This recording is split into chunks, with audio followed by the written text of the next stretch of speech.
Interim relief नावाची कथा. Interim relief. Mehta हायस्कूलने 10वीला SSC परीक्षा सुरू होण्याचे ठरताच पुढल्या 2 इयत्तांचे ज्युनियर कॉलेज आपल्याच संस्थेत सुरू करण्याचे ठरवले. संस्थेजवळ पैसा होताच, शिवाय ज्युनियर कॉलेजसाठी 1,00,000 रुपये देऊन आपले नाव या कॉलेजला देणारे दानशूर करवा शेठ कॉलेजला लाभले. लगेच हायस्कूलच्याच डोईवर एक मजला उन्हाळी सुट्टीत उठवला गेला. इतर आजूबाजूला जागा नव्हतीच. गावातल्या 14 हायस्कूलांपैकी फक्त 4घांनीच ज्युनियर कॉलेजची सोय केली, तरी 4ही ठिकाणी विद्यार्थ्यांची झुंड लागली. कारण पंचक्रोशीतून आलेले विद्यार्थीही इथलेच कॉलेज पसंत करीत. मेहता शेठच्या सूचनेवरून करवा कॉलेजला प्रवेशासाठी देणगी रूपाने रकमा देणे सक्तीचे केले. बांधकामाचा अर्धा खर्च पहिल्याच वर्षी भरून निघाला. 10वीला SSC होणार, मग ज्युनियर कॉलेजांसाठी नवीन अध्यापक नेमणार अशी चर्चा 2 वर्षे चालू होती. याचा अंदाज घेऊनच जगदीश पोद्दाराने MSc चे रात्रीचे क्लास जॉईन केले. ज्युनियर कॉलेजसाठी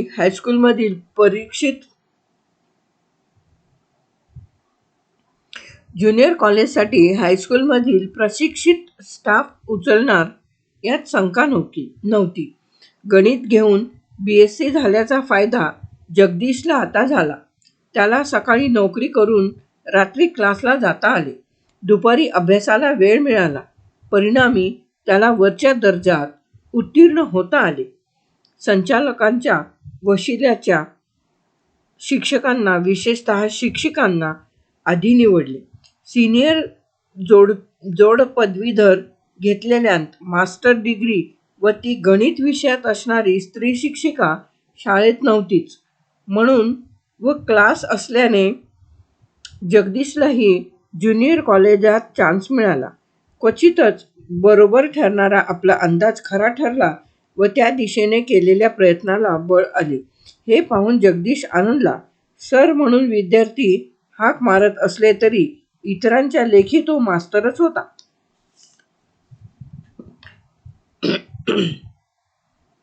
याच 11वीला तो मास्तर म्हणून गणित शिकवीत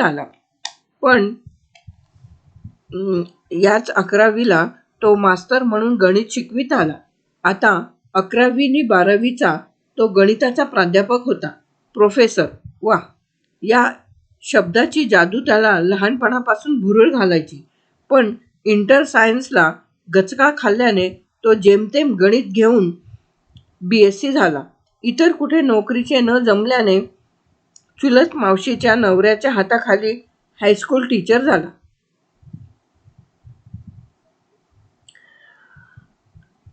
हायस्कूलमध्ये पुरुष शिक्षक म्हणजे नावापुरतेच जेमतेम असत. बहुधा सुपरिटेंडेंट सायन्स, गणितासाठी 1-2 बिनशेपट्यांची, बिनपदराची पुरुष माणसे असत. तशा आता सायन्स पदवीधरही बाया येऊ लागल्या. हळूहळू पुरुषांना शिक्षण क्षेत्र बंदच होण्याची लक्षणे होती.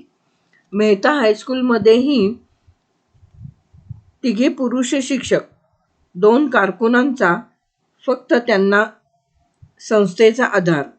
5 स्त्री शिक्षिकांना ज्युनियर कॉलेजात घेतल्यावर मग पोद्दार सरांना घेतले.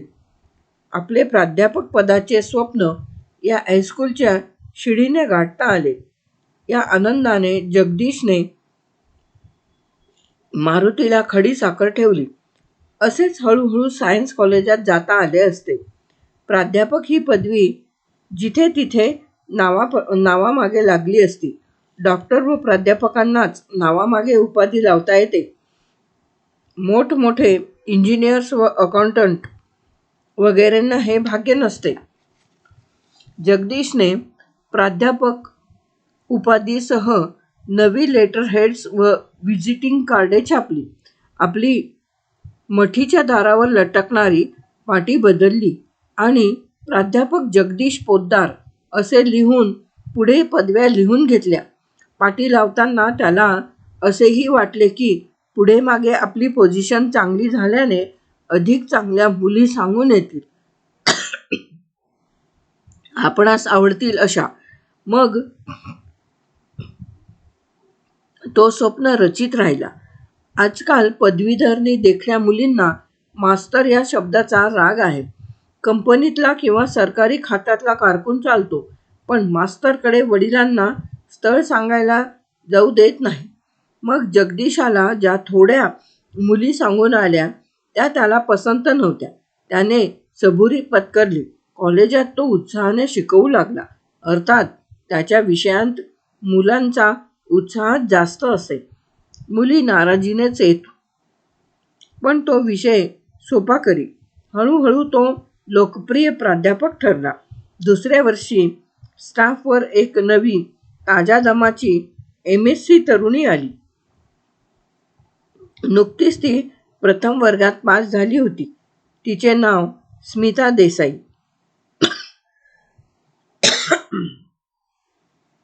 तिच्या रूपाने स्टाफमध्ये ताजी यौवनगंधाची झुळूकच अवतरली. ऐन 22शीतली टवटवीत सुडौलनी आकर्षक व्यक्तिमत्वाची ही तरुणी आल्याने पुरुष वर्गाला कामात रस आला. बाया तिचा मत्सर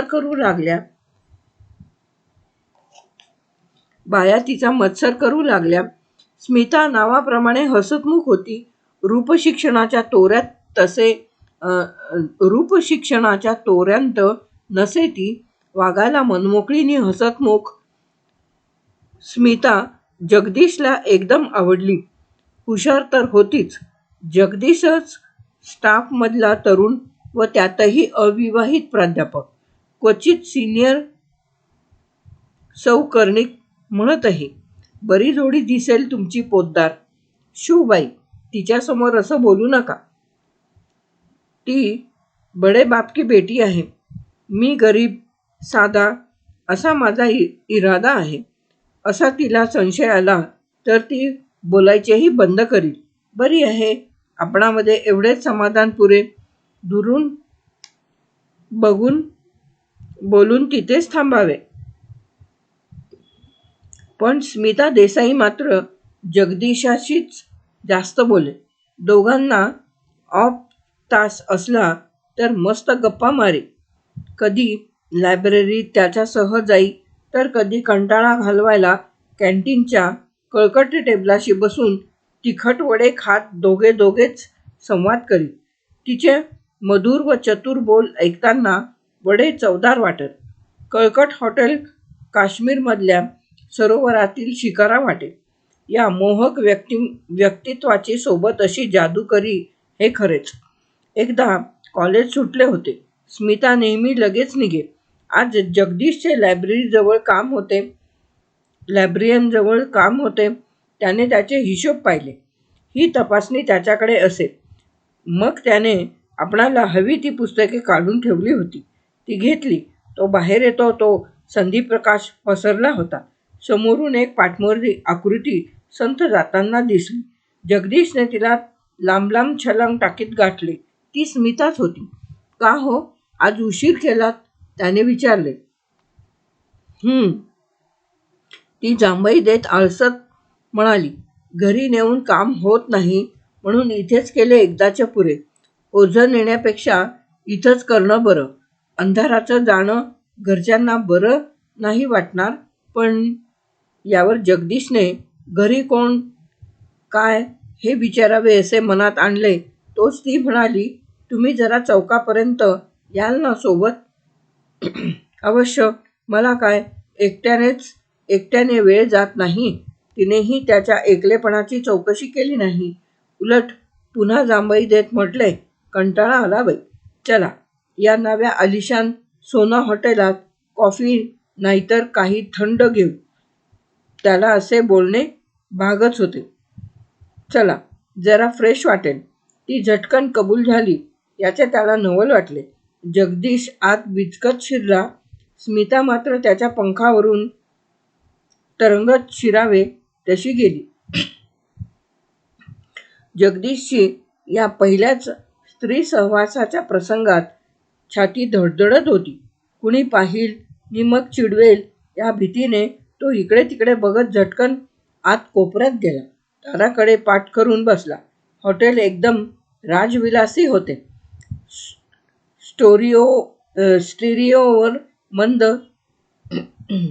स्टेरिओवर मंद स्वरात सतारीची नाजूक गत वाजत होती. तपकिरी रंगाच्या छत्रीसारख्या गोलांमध्ये मंद निळे दिवे लुकलुकत होते. लाल लेदरने मडवलेली फोमची आसने, भिंतीवरची मोहक रेखाचित्रे, मागच्या भिंतीवरला मरून रंगाचा मखमली पडदा या साऱ्या शांत, मोहक व अभिजात मधुर वातावरणात तो दडपलाच गेला. नुसता टेबलावरच्या ग्लासातले पाणी पीत राहिला. तो प्रथमच अशा रुबाबदार हॉटेलात येत होता. इथे साध्या चहालाही 3-4 रुपये पडतील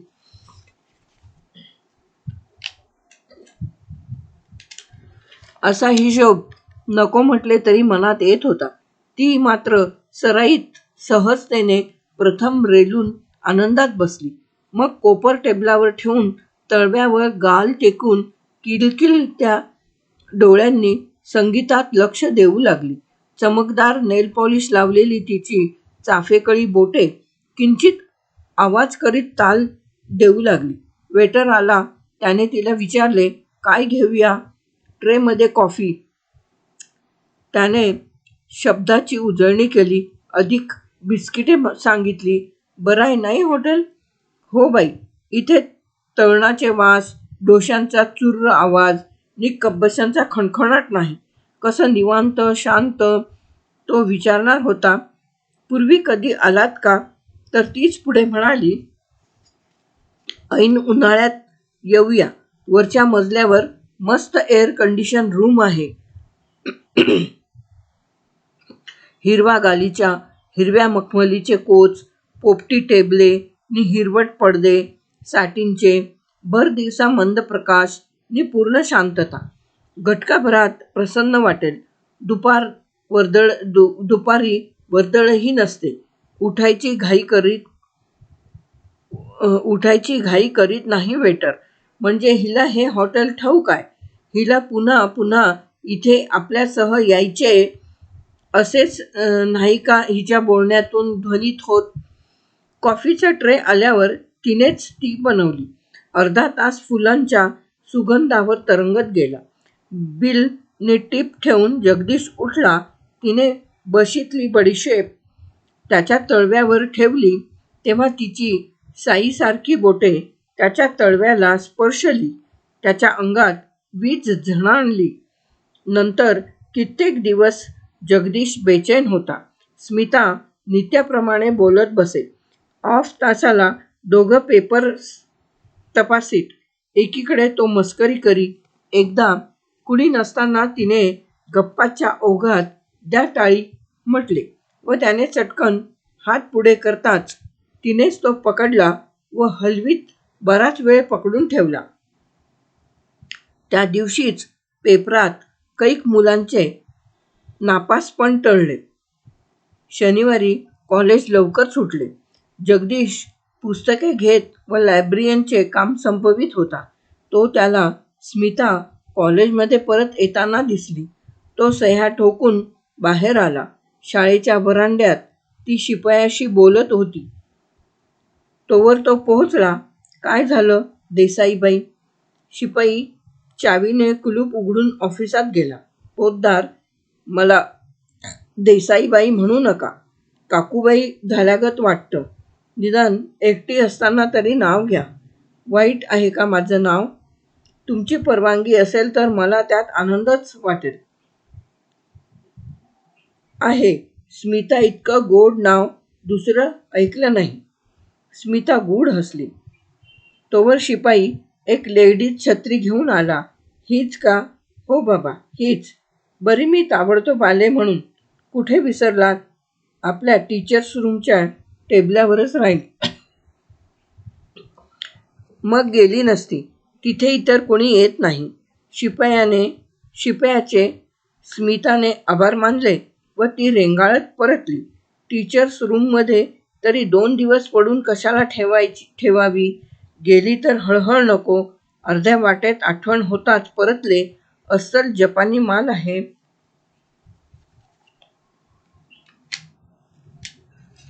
जगदीश छत्रीचे कापड हाताळत म्हणाला, सुंदर आहे. तुम्हाला शोभेशी. कुणी आणली? आणली मुद्दामच. आणि एकदम क्षणभर थांबत स्मिता म्हणाली, माझ्यासाठी इथे असा माल मिळणार नाही. मग बोलत बोलत दोघांनी भटकायचे ठरवले. कडेने वृक्ष असलेल्या रस्त्याने ते दूरवर गेले. तिथे एका थिएटरात 6व्या आठवड्यातला सिनेमा होता.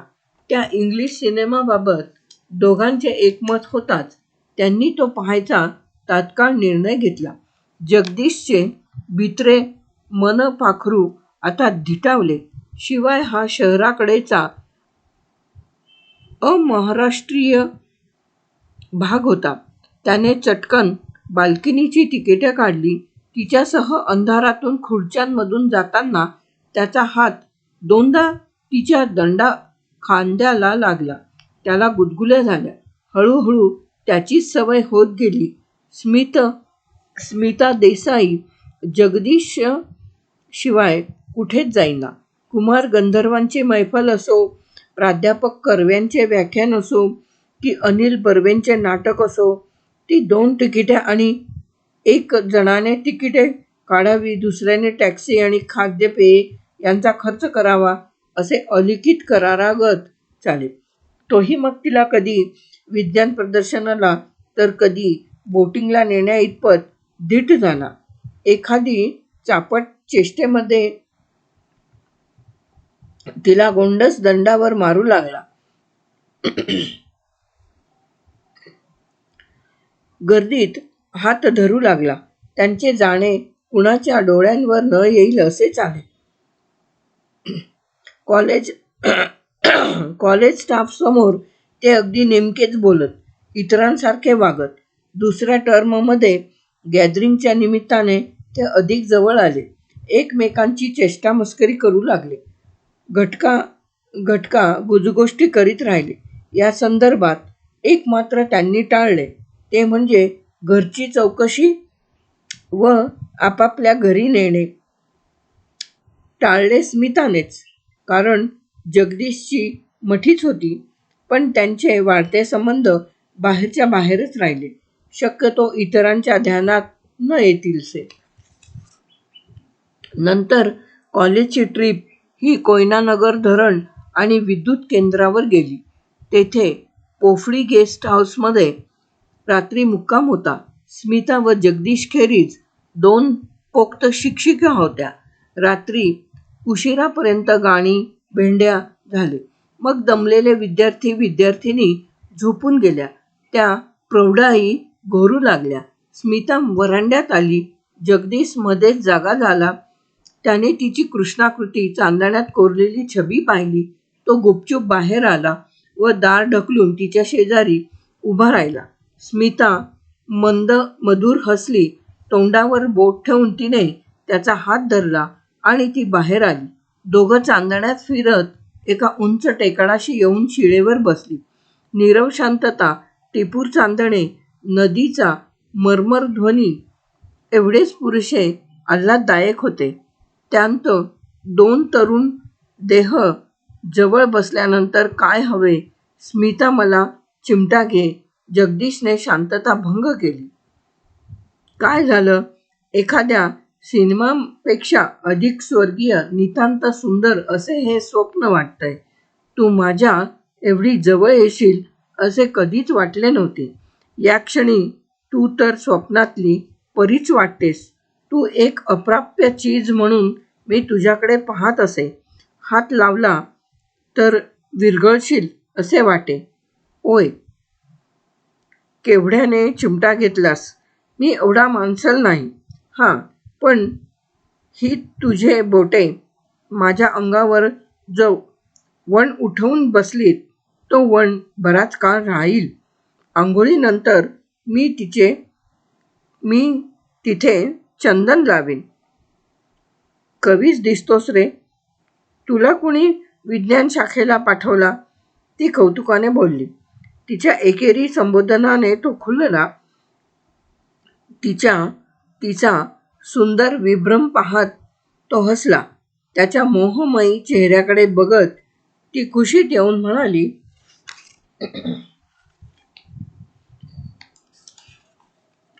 तू चंदनच लावशील, मी काय लावीन माहीत आहे काय? पागल, आधी कशाला सांगू?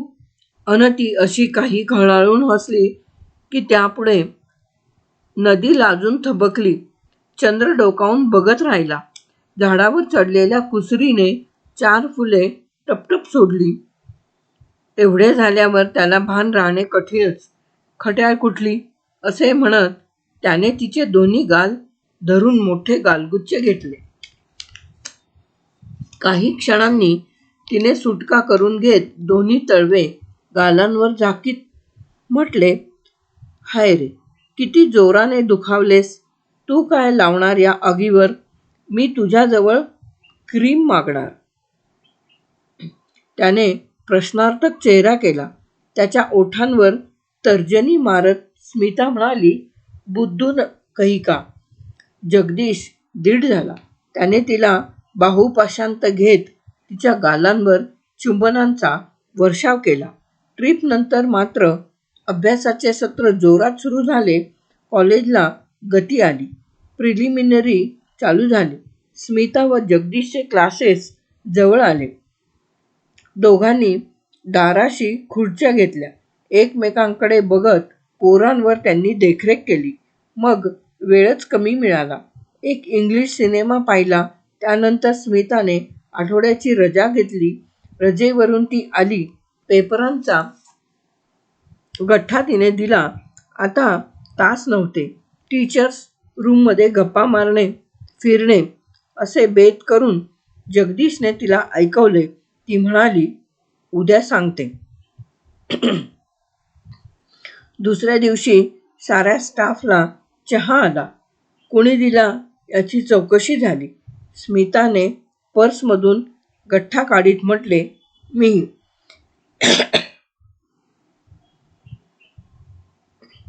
किमर्थम सांगते.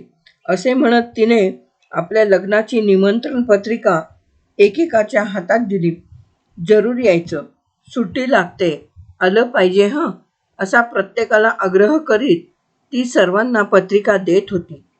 इतर जण चौकशी करीत होते. लग्नपत्रिका म्हणतात जगदीशचे अंग थरथरू लागले. कपातला अर्धा चहा तसाच ठेवून त्याने कप खाली ठेवला. त्याला नखशिखांत घाम फुटला. कान लाल झाले. मानेमध्ये चमक मारू लागली. रक्त उसळले. रुमालाने घाम पुशीत त्याने चेहरा प्रयासानं शांत केला. त्याच लाडीक शब्दांत या म्हणत स्मिताने त्याला ही पत्रिका दिली. त्याने तिच्याकडे न पाहता ती खिशात घातली. या बॉम्बस्फोटानंतर तुम्हाला मला जाब विचारण्याचा हक्क आहे. मीही सारे सांगेन. कृपया कॉलेज सुटल्यावर लायब्ररीत या. परतताना सांगेन. डोक्यात राख न घालता एवढे कराल ही आशा आहे. स्मिता. अशी चिठ्ठी तिने त्याला दुपारी दिली. 1000 वादळे घोंगावत आली व त्याला ढकलून हादरून गेली. तरी तो चिडीप्रमाणे थांबला. आज तिने कॉलेजची रिक्षा थांबवली व ते सोनामध्ये समर रूममध्ये गेले. आज तिने कोल्ड कॉफी मागवली.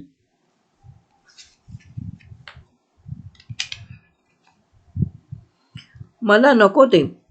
तो गुरगुरला. तू माझ्या लग्नाला येऊन काही खाशील असे वाटत नाही म्हणून इथे आणलं. काय मागवू आणखी? काही नको. हा काय खेळ केलास? त्याने गुरगुर केली. अगदी मुद्दाम केला. मी कबूल करते. माझ्या मानसिक व भावनिक गरजेसाठी मी तुझा बळी घेतला का ते ऐक, तिने सांगितले. ते ऐकून तो चक्रावला. तिचे लग्न वर्षापूर्वीच ठरले होते. ती गावाबाहेर दूरच्या वसाहतीत राहत होती. तिथे तिच्या वडिलांनी बंगला बांधला होता. जुलैमध्ये ते निवृत्त झाल्यावर तिथे राहायला आले. स्मिताचा जूनमध्ये निकाल लागताच कॉलेजमध्ये अर्ज टाकला व तिला नोकरीही लागली. इथल्या बंगल्यात राहायला येण्याआधीच तिचा साखरपुडा झाला होता. परीक्षा शेवटची होती. ती होताच तिची आई स्थळांची चौकशी करीत होती अन तिला कळलं की आपल्या मैत्रिणीच्या नणंदेच्या मुलाचे लग्न करायचंय. मुलगा मर्चंट नेव्हीत हुद्देदार होता. 13 वर्षे नोकरी झाली होती. पगार भरपूर अन आत्ताच्या हुद्द्यावर त्याला बोटीवर फॅमिली नेण्यास मुभा होती. लग्नासाठी मुलगा रजेवर येत होता. आई वडिलांनी फोटो पत्रिका नेली. त्या स्थळासाठी कोशिश केली. तो येण्यापूर्वी स्मिताला त्यांच्या नजरेस पाडली. प्रत्यक्ष तो कॅप्टन संजीव आल्यावर त्याने मोजक्या मुली पाहिल्या. स्मिताला पाहताच त्याने पुढे पाहण्याचे थांबवले. त्याच्या घरच्यांनाही ती आवडली. रजा होती तोवर लग्न उरकायचे होते. झटपट साखरपुडा झाला. नवी अंगठी व नवी जपानी साडी नेसलेल्या स्मिताला संजीव मुंबईभर फिरवू लागला. कधी खरेदी, कधी सिनेमा.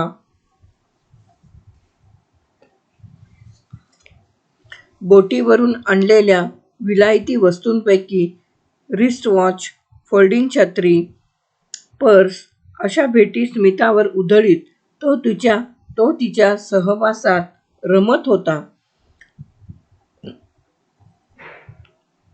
दोन्ही घरी तयारी चालू होती. फक्त पत्रिका छापून आल्या नव्हत्या. संजीवने सांगून टाकले, बोटीवर आम्हाला अडकलेले जीवन जगावे लागेल. इथे जरा फिरून घेतो. त्यामुळे लग्नाची गडबड, कामे बाकीचे बघत होते. ही जोडी फिरत होती. मुंबईतली उंची उंची हॉटेल्स व पार्क्स यांतून विहार चालू होता. एकमेकांचा परिचय झपाट्याने होत होता. संजीव 7 समुद्रांचे पाणी चाखलेला. त्याने स्मिताचा लाजळूपणा पळवून तिला एकदम मॉडने धीट केले आणि अचानक कंपनीला महत्त्वाच्या दौऱ्यासाठी हे शिप बाहेर पाठवावे लागले. कंपनीच्या लाखो रुपयांच्या नफा-तोट्याचा प्रश्न होता. संजीवची रजा रद्द झाली. लग्नाची सबब चालली नाही. अखेर पत्रिका वाटल्या नव्हत्या. संजीव सामान भरू लागला. स्मिता कोमेजली. शेवटचे 2 दिवस संजीवने तिला भरपूर सहवास दिला. त्याने मुळी ताजची रूमच 2 दिवस घेतली. या दिवसांत ते कबुतरागत तिथेच होते. रात्री नसले तरी दिवसा संजीवने सर्व मजा लुटली.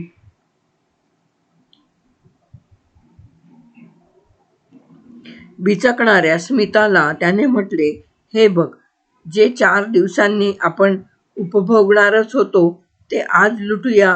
4 अक्षता पडल्या नसल्या तरी आपण एकमेकांचेच आहोत. वर्षभर आपणास विरहात काढावे लागणार. त्यासाठी गोड आठवणी ठेवून जातो. त्याने सावधगिरी घेतलीच होती. तो गेल्यावर मन रमविण्यास स्मिताने नोकरी धरली. ते नव्या बंगल्यात आले. अजून त्यांची कुठे फारशी ओळख नि येणे जाणे नव्हते.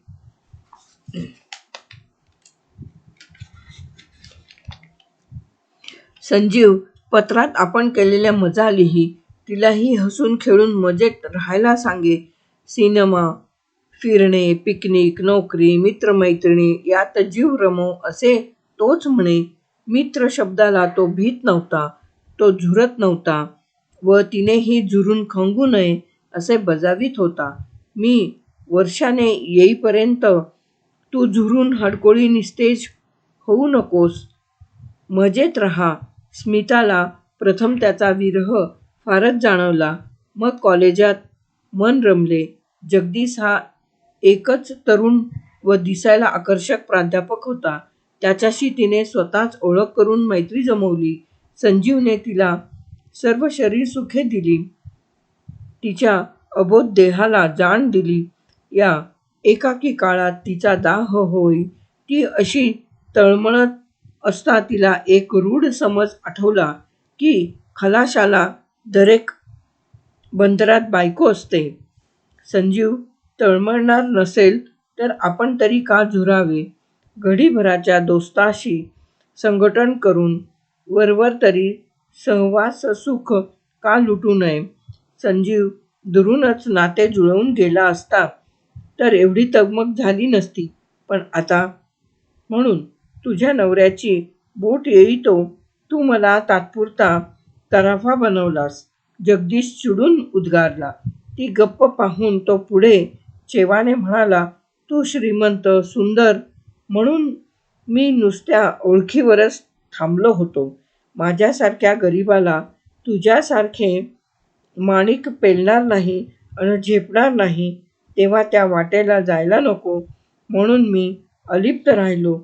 तुझे सौंदर्य भुरळ घालणारे होते, पण मी दुरूनच पाहून समाधान मानायचा. आता आठवतंय, सारा पुढाकार तू घेतलास. पायरी पायरीने तू मला जवळ येऊ दिलेस. शारीरिक सलगीला तू उत्तेजन दिलंस. नव्हे मला मोहात ओढलंस. मला त्यावेळी भान नव्हते, नाहीतर तुझी धिटाई मला संशयास्पद वाटली असती. ते हॉटेल, सिनेमा, ट्रीप, कबूल. जगदीश, माझ्या मनाची तगमग वाढली की मी वाढत्या सलगीने तुझ्या जवळ येईल. अन आता नवरा होणारा तो खलाशी आला, त्याबरोबर हा तराफा ढकलून निघालीस. अज्ञात असे स्त्रीसुखाचे मधाचे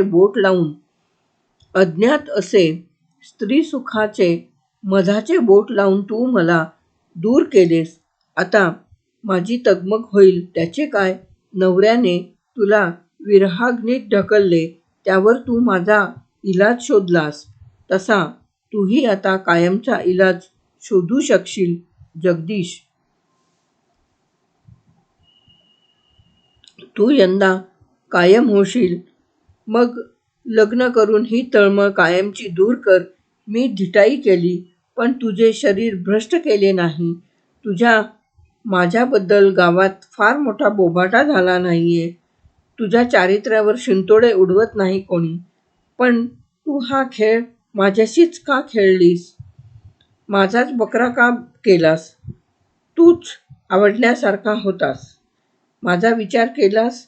मी मन गुंतवलं तुझ्यात. आपणात लग्नाचा विषय काढला नाही कुणी. पण मी लवकरच विचारणार होतो. तू होकार देणार ही खात्री होती मला. त्याआधी तुझ्यासारख्या माणकाला माझी सध्याची खोली शोभणार नाही म्हणून एका सोसायटीत ब्लॉक नोंदवला. जवळची सारी बचत नि आईचे किडूक मिडूक विकून पैसे भरले. माय डिअर जगदीश, ही नोकरी नि ब्लॉक यावर तुला खरंच चांगली मुलगी मिळेल. अन मी फसवले, कारण हा खेळ तात्पुरता आहे हे मला कळत होते. पण तुला अज्ञातात ठेवून मी तुला त्याची धुंदी पुरेपूर चाखू दिली. एनिवे, तू मला सुडाने वागवू नकोस एवढी विनंती. कारण कसे का होईना मी सुखाचे चांदणे तुझ्यावर शिंपले. काही जादूचे कण तुझ्या खजिन्यात ठेवायला दिले. जगदीश, मी कॉलेजात आले तेव्हा तू एक भाबडा, आत्मविश्वास नसलेला चक्क मास्तर होतास. माझी ओळख झाल्यावर तू नेटका राहू लागलास. आपली मैत्री घनिष्ठ झाल्यावर तुझी मान ताठ झाली, खांदे उन्नत झाले, डोळ्यांत आत्मविश्वास आला, चेहऱ्यावर तेज आले. मी तुला नवनव्या फॅशन्स शिकवल्या, टिप्स दिल्या. स्त्रीवर छाप पाडण्याचे तंत्र तू शिकलास. तू देखणा होतास, पण तुला मी रुबाबदार नि आकर्षक बनवले. आता स्त्रियांना जिंकणे, त्यांना फिरवणे तुला सहज जमेल. नव्हे, त्याच तुझ्याकडे झेपावतील. डिअर जग्गू, तुला फसवल्याची भरपाई मी तुला दुर्मिळ असा माझा सहवास देऊन तुझं व्यक्तित्व मोहक आकर्षक करून केली असं नाही वाटत तुला? ते खरं आहे. स्त्रियांबाबत मी बुजरा होतो. अनेक स्त्रियांच्या स्टाफच्या शाळेत मी बायकांत पुरुष लांबोडा होतो. त्यामुळे बुजत असे. अच्छा, याबद्दल आभार. तुझ्या दुर्मिळ सहवासाबद्दल तो माझा खजिना राहील. पण पुन्हा लग्नानंतर नवरा कुठे गेला तर असा खेळ खेळू नको. मग कटुता नाही ना ठेवणार? माझ्या लग्नसंसारात विघ्न नाही ना आणणार? मदालसे, तुझ्या सहवासाबदली तेवढा विवेक ठेवीन. जा, सुखी रहा. तात्पुरता विरंगुळा म्हणून माझ्यासारख्या गरीब मास्तरला निवडून माझा सन्मान केलास याबद्दल धन्यवाद. खरंच स्मिता, हसतमुखाने तुला शुभेच्छा देतोय भावी वैवाहिक जीवनासाठी.